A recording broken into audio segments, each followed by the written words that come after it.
দেশের মাটিতে অবসর নেবেন সাকিব আল হাসান, এমনটাই চাওয়া ক্রীড়া উপদেষ্টা আসিফ মাহমুদ সজীব ভুঁইয়ার। দক্ষিণ আফ্রিকার বিপক্ষে ঘরের মাঠে ম্যাচ দিয়ে টেস্ট থেকে বিদায় নেওয়ার ইচ্ছার কথা জানিয়েছিলেন সাকিব আল হাসান। শেষ ম্যাচ খেলে দেশ ছাড়ার জন্য বিসিবির কাছে নিরাপত্তাও চেয়েছিলেন টাইগার এই অলরাউন্ডার। তবে বিসিবি বল ঠেলে দিয়েছিলেন সরকারের কোর্টে, তাই শুরু হয় সাকিবের শেষ ম্যাচ খেলা নিয়ে সংশয়। সরকার সাকিবকে ঘরের মাঠে অবসর নেওয়ার সুযোগ করে দেবেন তো, তবে কিছুটা হলেও শঙ্কা কেটেছে। যুব ক্রীড়া উপদেষ্টা ব্যক্তিগতভাবে চান সাকিব দেশের মাটি থেকে অবসর নিক। নারী টি-20 বিশ্বকাপ দেখতে এই মুহূর্তে সংযুক্ত আরব আমিরাতে অবস্থান করছেন আসিফ মাহমুদ সজীব ভুঁইয়া।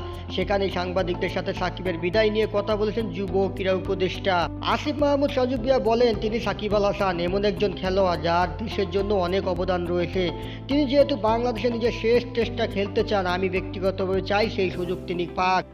সাকিব দেশে ফেরার পর তার নিরাপত্তা নিশ্চিত করা হবে বলে জানিয়েছেন আসিফ মাহমুদ সজীব ভুঁইয়া। টাইগার অলরাউন্ডারের বিরুদ্ধে কোনো অভিযোগ থাকলে সেটা আইন মন্ত্রণালয় দেখবে বলে জানিয়েছেন যুব ক্রীড়া উপদেষ্টা।